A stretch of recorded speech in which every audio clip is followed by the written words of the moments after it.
Hello student, कैसे हैं आप लोग। डिटरमिनेंट का नेक्स्ट लेक्चर स्टार्ट करते हैं। इसके अंदर अपने को इक्वेशनों को सोल्व करना है।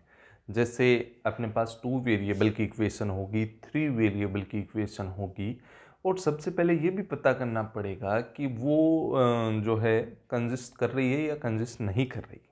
ठीक है, तो मैं आपको एक क्वेश्चन से इंट्रोड्यूस करवाता हूँ इनके बारे में। एक्सरसाइज 4.6 में आते हैं, डिटरमिनेंट अपन पढ़ रहे थे। तो देखिए एक्सरसाइज 4.6 में आ जाते हैं।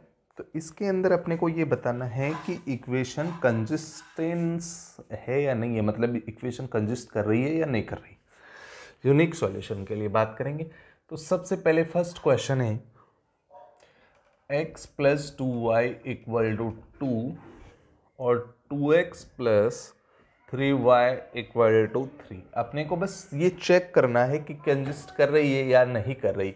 सबसे पहले यहाँ से मैं एक मैट्रिक्स उठाता हूँ जो एक्स वाई वेरिएबल के फॉर्म में है। ये 1, ये 2, ये 2, ये 3, और फिर मैं इसका कैपिटल एक्स मतलब वेरिएबल मैट्रिक्स थी उसको मैं हमेशा कॉलम में ही लिखूंगा। एक्स वाई क्यों लिखूंगा वो अभी आपको पता चल जाएगा। और इक्वल में जो होगा उसको मैं बी मैट्रिक्स बोलूंगा। वो 2, 3 हो गया। ठीक है, ये क्यों लिखा है देखिए, ये फॉर्मेट बन गया ax = b। ठीक है, ये फॉर्मेट कैसे बन गया, ax = b। ए को मैंने लिखा यहाँ पे वापस 1, 2, 2, 3, और फिर मैंने b x को लिखा x y, और फिर इक्वल में b लिखा। अब कल को मैं इन दोनों को मल्टीप्लाई करता हूँ, हालांकि करना नहीं है, ये मैं आपको बता रहा हूँ, बस इनको मल्टीप्लाई करते हैं। फर्स्ट रो को फर्स्ट कॉलम से करते हैं, तो ये बन गया x + 2y। फिर सेकेंड रो को फर्स्ट कॉलम से करते हैं तो 2x + 3y, और ये मैट्रिक्स में आ गया 2, 3। ये कॉलम मैट्रिक्स बन गया है। इधर भी कॉलम मैट्रिक्स से कंपेरिजन करते हैं। कंपेयर से अपने पास x + 2y = 2 आ गया, और 2x + 3y अपने पास कितना आ गया, 3 आ गया। ठीक है, मतलब अपने पास वही इक्वेशन आ गई जो क्वेश्चन था। इसका मतलब ax = b फॉर्मेट सही है। ax = b फॉर्मेट अपना सही है, तो मैं इसके अंदर आगे जो है चर्चा करता हूँ ax + b के फॉर्मेट के ऊपर। जो है अपन आगे इसके ऊपर चर्चा करेंगे अभी ब्रीफ में। तो देखिए अपने पास ax = b हो गया। ठीक है, अब आपको मालूम है ए एक मैट्रिक्स है, और मैट्रिक्स का कभी डिवाइड तो होता नहीं है। ए इधर आएगा तो ए की पावर 1 है, ये 1 उधर जाएगी तो -1 हो जाएगी। तो x = A−1b हो जाएगा। x का मतलब अपना सॉल्यूशन हो गया। x निकालना मतलब सॉल्यूशन करना। x कैपिटल X का मतलब x और y है कॉलम में। अब देखो, अब यहाँ पे पहले मेरे को A−1 निकालना पड़ेगा, b पहले से पढ़ा है। तो A−1 का फार्मूला होता है adjoint A upon determinant A. अब मैं डिटरमिनेंट कल को 0 आ गया, अगर डिटरमिनेंट 0 आ गया तो वो नॉट कंजिस्ट होगी, मतलब असंगत होगी, क्योंकि नीचे 0 आती कहानी इन्फिनिटी पे चली जाएगी। इसलिए ये जो डिटरमिनेंट है इसको निकालना पड़ेगा अपने को। तो डिटरमिनेंट ए कैसे निकालेंगे, इसको इससे मल्टीप्लाई किया 1 × 3 और बीच में माइनस, इसको इससे किया 2 × 2, तो ये 3 - 4। डिटरमिनेंट ए आपके पास आ गया -1। अब -1 आते ही अपन बोलेंगे कि अगर नॉट इक्वल टू 0 है, ये 0 नहीं आया, तो अपन बोलेंगे कंसिस्ट करती है ये, मतलब संगत है। 0 तो नहीं आया। और and A−1 is exist, A−1 निकल सकता है। ठीक है, A−1 निकल सकता है आपका। तो यहां पे ये बात बोल सकते हैं कि A−1 का अस्तित्व है। ठीक है, हालांकि इस क्वेश्चन में पूछा तो नहीं गया है, कल को आपको इस क्वेश्चन में सोल्व करना बोल दिया जाए। क्या करना बोल दिया जाए, सोल्व करना बोल दिया जाए। अब सोल्व करना बोल देंगे तो कैसे करेंगे। सोल्व के लिए आपको सबसे पहले डिटरमिनेंट आप निकाल चुके हो, एडजॉइंट ए निकालना पड़ेगा। Adjoint of A, adjoint of A कैसे निकालेंगे, ए जो है उसमें फर्स्ट और लास्ट का प्लेस चेंज कर देंगे, फर्स्ट और लास्ट का प्लेस चेंज कर दिया और इन दोनों का साइन चेंज कर देंगे और फिर ए इनवर्स क्या होगा, A inverse equal to adjoint A upon determinant of A. अब एडजॉइंट अपने पास बैठा है 3 -2 1 और डिटर्मिनेंट ए कितना आया था -1, ये 1 अपॉन -1 लगा दिया मैंने।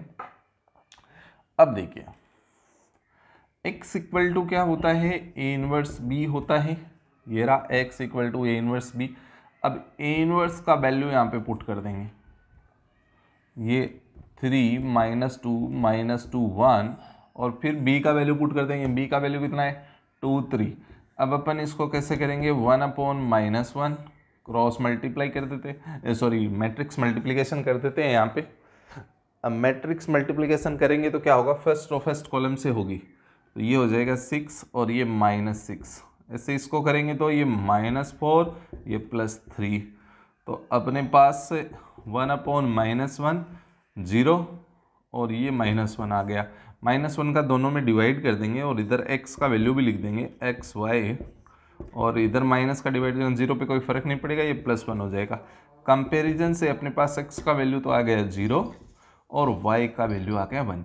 इस तरीके से अगर सॉल्यूशन पूछा जाए तो अपन सॉल्यूशन भी कर सकते हैं। हालांकि इसमें तो कंसिस्टेंस और नॉट कंसिस्टेंस पूछा था, डिटर्मिनेंट ए का वैल्यू अपने को निकालना था। तो ये आपका टोटल क्वेश्चन कंप्लीट हो चुका है। नेक्स्ट में आते हैं,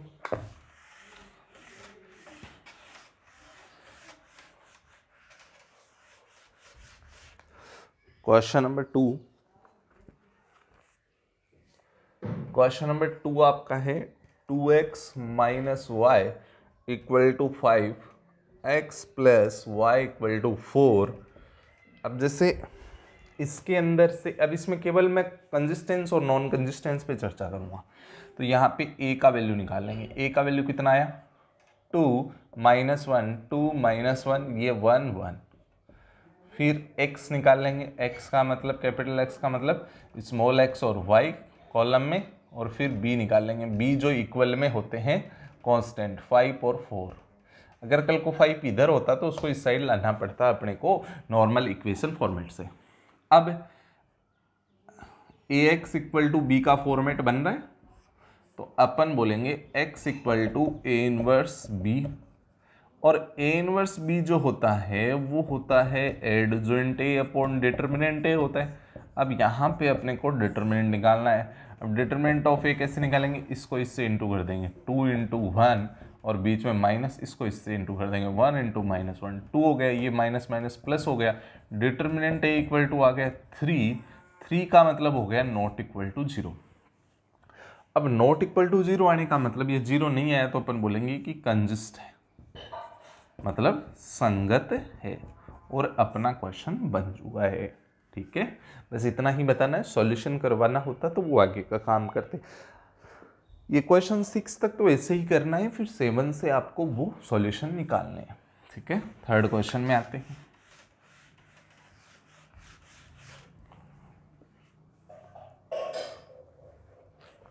थर्ड क्वेश्चन आपका है x + 3y = 5 और यहाँ पे है 2x + 6y = 8। तो सबसे पहले वही काम करते हैं, a का वैल्यू। a का वैल्यू कितना हो गया 1 3 2 6। फिर कैपिटल X का वैल्यू ये अपने पास क्या हो गया स्मॉल x और y। फिर b मैट्रिक्स अपने पास क्या हो गया 5 और 8। ठीक है, 5 और 8 हो गया। अब अपने को ax = b फॉर्मेट यूज करना है। यहाँ से x = हो जाएगा a, उधर जाएगा तो a इनवर्स b हो जाएगा। अब a इनवर्स का जो फार्मूला होता है वो होता है adjoint a upon determinant of a। Adjoint a upon determinant of a होता है। अब डिटर्मिनेंट a 0 नहीं होना चाहिए, 0 हो गया तो वो असंगत हो जाएगा, अनकंसिस्टेंस हो जाएगा, कंजिस्ट नहीं करेगा, एग्जिस्ट नहीं करेगा। तो मैं यहाँ से डिटर्मिनेंट का वैल्यू निकालता हूँ। डिटर्मिनेंट का वैल्यू कैसे निकालेंगे, इसको इससे मल्टीप्लाई कर देंगे 1 × 6, बीच में माइनस, इसको इससे कर देंगे 2 × 3, तो ये 6 - 6 हो गया। डिटर्मिनेंट ए कितना आ गया? 0। अब 0 आते ही, नीचे 0 आते ही वो एग्जिस्ट नहीं करेगा, तो डिटर्मिनेंट है 0, इसका मतलब नॉट कंसिस्ट, ये कंसिस्ट नहीं करेगा और अपन बोलेंगे असंगत होगा। और नीचे 0 आ गया, इसका मतलब ए इनवर्स निकलेगा ही नहीं। A inverse does not exist, not exist मतलब ए इनवर्स का अस्तित्व नहीं है इस क्वेश्चन में। इस क्वेश्चन में अपन नहीं निकाल पाएंगे ए इनवर्स। ठीक है, ये बात आप समझ गए होंगे अच्छे से। इसके ऊपर कुछ थ्योरम्स भी है, वो भी अपन डिस्कस करेंगे। ठीक है, एट लास्ट करेंगे वो, पहले तो आपको इसी फिनोमिना से क्वेश्चन करने हैं। फिर नेक्स्ट में आते हैं। इस बार 3x3 का मैट्रिक्स बनेगा 4th क्वेश्चन में।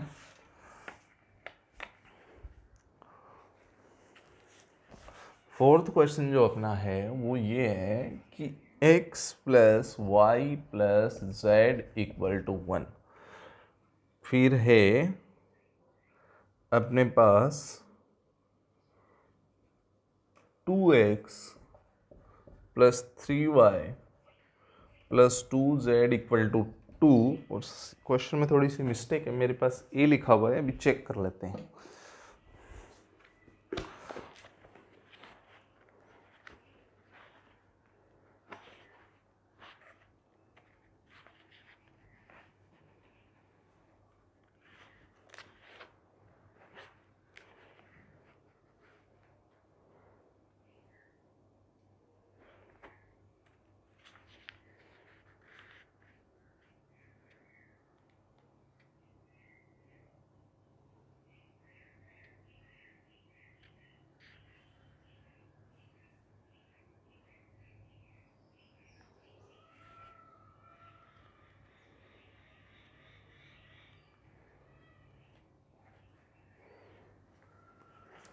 ठीक है, इसमें ए ही है क्वेश्चन में।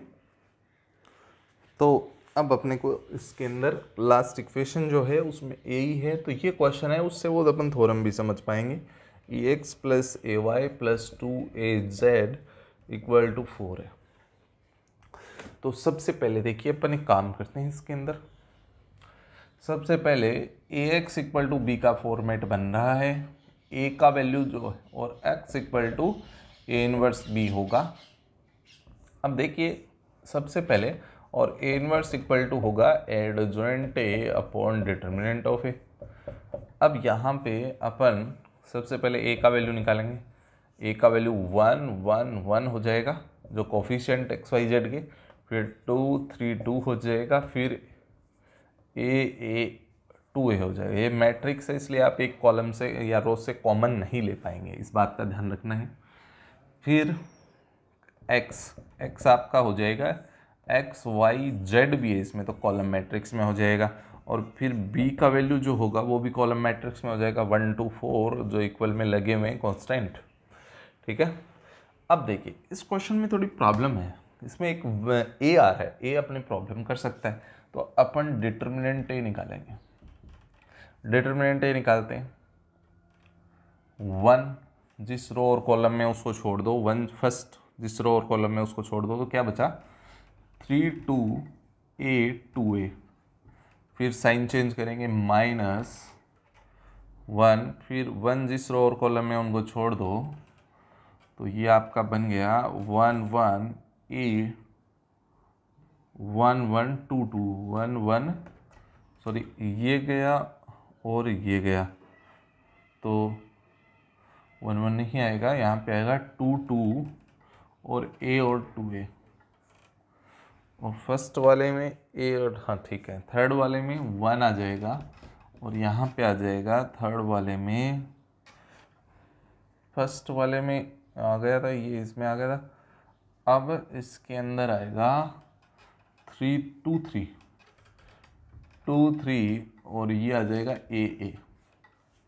इवेलुएट करते हैं डिटर्मिनेंट a 3/3 का, इसको इससे किया 6a - 2a, फिर बीच में माइनस, ये 4a -2a, और ये 1, ये a - 3 है, 2a - 3 है। ठीक है, डिटर्मिनेंट है ये आ गया अपने पास -4a + 4a ये -2a बचेगा यहाँ पे फाइनली, और यहाँ पे -a बचेगा। तो डिटर्मिनेंट a इक्वल टू आ गया -a। डिटर्मिनेंट a का वैल्यू अपने पास क्या आ गया, -a ही आ रहा है। अपन चेक कर लेते हैं, डिटर्मिनेंट a का वैल्यू आ गया +a आ रहा है शायद, है ना। अपना -a कैसे है, +a आ रहा है ना, +a 4a - 3 है। अब a कौन है, a का वैल्यू 0 भी हो सकता है। अब यहाँ पे एक केस बनता है, case first, if a equal to 0, a equal to क्या हो गया 0। अगर a 0 हो जाए तो डिटर्मिनेंट a क्या हो जाएगा, 0 हो जाएगा। डिटर्मिनेंट a 0 होता ही a inverse does not exist. फिर अपन क्या बोलेंगे, डज नॉट कंसिस्टेंट या असंगत, या अपन बोलेंगे A inverse does not exist. अब कल को केस सेकंड में ए का वैल्यू 0 नहीं होता, if a not equal to 0 होता। अब ए 0 नहीं होता तो ये कैसा होता, उस कंडीशन में अपन श्योर नहीं हो पा रहे तो अपने को एक चीज और चेक करनी होती है, adjoint a into b. Adjoint a को बी से मल्टीप्लाई करना पड़ता है। अब एडजॉइंट ए इस क्वेश्चन का अपने को निकालना पड़ेगा, उसको बी से मल्टीप्लाई करके देखेंगे। ठीक है, मैं एडजॉइंट ए इसका सीधा, एडजॉइंट बी सीधा ही निकाल देता हूँ। हालांकि अपने को तरीका तो मालूम है, एडजॉइंट ए अपन इसका सीधा ही निकाल देते हैं। इसका सीधा ही एडजॉइंट निकालेंगे तो अपने पास आ जाएगा -5 10 5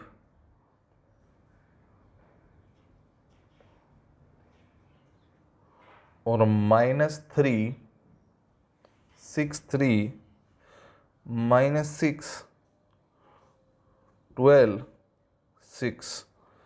ठीक है, ये अपना आ गया है। और इसको भी मल्टीप्लाई करना है 2 -1 और 3 से। मल्टीप्लाई करने से अपने पास आएगा -5 -3 -6। जो 0 नहीं आया, 0 आता तो अपन क्या बोलते, संगत है। अगर इसका वैल्यू 0 नहीं आता है तो अपन क्या बोलेंगे, असंगत है, नॉट कंसिस्टेंट है, नॉट कंसिस्टेंट। तो दोनों ही कंडीशन में नॉट कंसिस्टेंट हो गया, असंगत है। अगर ये 0 आ जाता तो अपन बोल देते कंसिस्टेंट है। ठीक है, ये पूरा कंप्लीट क्वेश्चन हो गया है। इस क्वेश्चन को इस तरीके से अपने को करना पड़ेगा। अब नेक्स्ट में आ जाता हूं।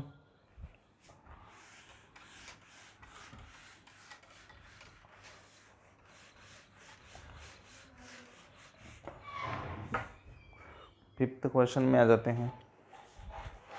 फिफ्थ क्वेश्चन नॉर्मल टाइप का है। फिफ्थ क्वेश्चन आपका है 3x - y - 2z equal to 2, 2y - z equal to -1, 3x - 5y equal to 3। ठीक है, तो सबसे पहले 3/3 का XYZ तीनों दिखाई दे रहे हैं। तो सबसे पहले मैट्रिक्स ए निकालेंगे। मैट्रिक्स ए होगा 3 -1 -2, x नहीं है इसमें 0 तो y 2 और ये z वाला -1, x 0, y वाला -5, x वाला 3, कोफिशिएंट y वाला -5 और z वाला है नहीं तो 0। फिर अपन कैपिटल X लिखेंगे। कैपिटल X होता है x y z, और फिर अपन b का वैल्यू लिखेंगे। b का वैल्यू है 2 -1 और 3। ये अपने पास b का वैल्यू हो गया। अब फॉर्मेट होता है ax इक्वल टू b, और यहाँ से x इक्वल टू हो जाएगा a इनवर्स b। ठीक है, x equal to a inverse b होता है, और a इनवर्स का फार्मूला होता है adjoint a upon determinant of a। अब डिटर्मिनेंट ऑफ ए निकालते हैं। डिटर्मिनेंट ऑफ ए कैसे निकालेंगे, उससे अपने को पता चल जाएगा लगभग। तो 3 जिस रो और कॉलम में उसको छोड़ देंगे, 3 इस रो में, इस कॉलम में इनको छोड़ दिया। 2 -1 -5 0। फिर इस सेकंड वाले का साइन चेंज कर देंगे +1, और ये गया और ये गया 0 -1 3 0, और फिर थर्ड वाला एज इट इज जाएगा -2, ये गया और ये गया, ये बन गया 0 2 3 -5। अब इसको इवेलुएट कर लेते हैं। तो ये 3 तो है, ये इससे मल्टीप्लाई हुआ 0 और ये -5 बना, ठीक है, +1 ये 0 और ये +3 बना, ये -2 ये 0 ये -6 बना, तो ये -15 +3 और +12, तो -15 +15 0, डिटर्मिनेंट क्या आ गया, 0 आ गया। अब डिटर्मिनेंट 0 आ गया तो सीधा ही कन्फर्म आ गया, ये तो एग्जैक्ट 0 आ गया। तो अपन बोलेंगे कि डिटर्मिनेंट 0 आने का मतलब जो इक्वेशन है वो नॉट कंसिस्टेंट है, नॉट कंसिस्ट मतलब नॉट कंसिस्ट का मतलब असंगत है, असंगत। तो ए इनवर्स डिटरमिनेंट नीचे 0 होते ही सारा मामला इन्फिनिटी हो जाएगा, तो अपन बोल सकते हैं कि A inverse is does not exist और सॉल्यूशन भी नहीं होगा। A inverse does not exist का मतलब ए इनवर्स का अस्तित्व नहीं है, ए इनवर्स निकलेगा ही नहीं, ठीक है। ये आपका पूरा टोटल क्वेश्चन सॉल्व हो चुका है। अभी लास्ट क्वेश्चन में आते हैं, इसके इस फॉर्मेट का जो लास्ट क्वेश्चन है उसको डिस्कस करते हैं।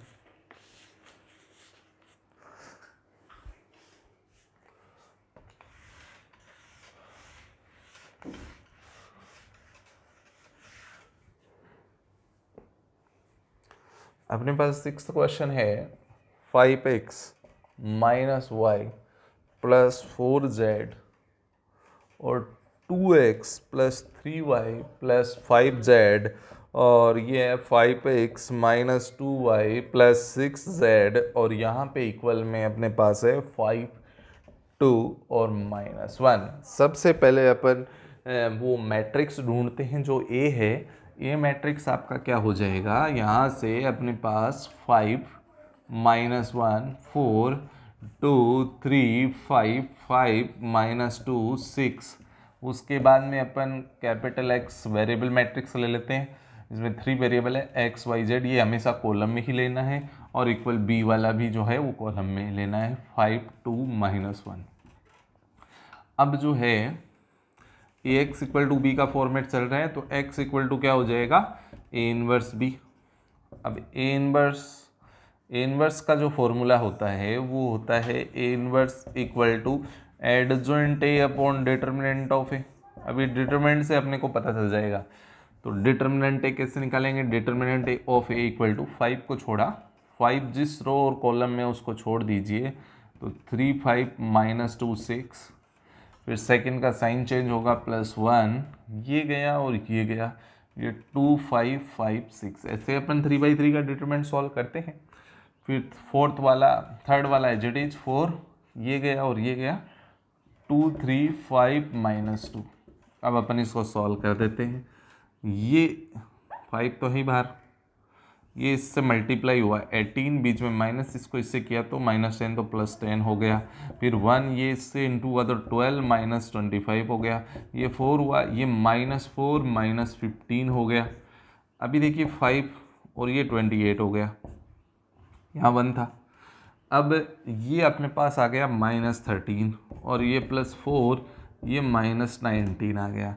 अब इसको मल्टीप्लाई करते हैं तो ये 140 हो गया, ये -13 हो गया और ये कितना हो गया, 76 हो गया। अब यहाँ से इनको इवेलुएट करके अपन डिटर्मिनेंट A का वैल्यू निकालेंगे जो कि 0 नहीं है। 0 नहीं है इसका मतलब A इनवर्स जो है कंसिस्टेंट हो गया, मतलब इसका यूनिक सॉल्यूशन निकलेगा और ये संगत हो गया और A इनवर्स एग्जिस्ट करेगा, ठीक है। अभी यहाँ से अपने पास आंसर जो आता है इस क्वेश्चन के अंदर वो आ जाता है 51, है ना, 51 है जो नॉट इक्वल टू 0 है, तो A इनवर्स इज एग्जिस्ट, ठीक है, A इनवर्स का अस्तित्व है, क्वेश्चन सॉल्व हो सकता है, ठीक है। आज के लेक्चर में इतना ही, फिर अगले लेक्चर के अंदर अपन इनके सॉल्यूशंस और पढ़ेंगे कैसे करने हैं, ठीक है। Thank you.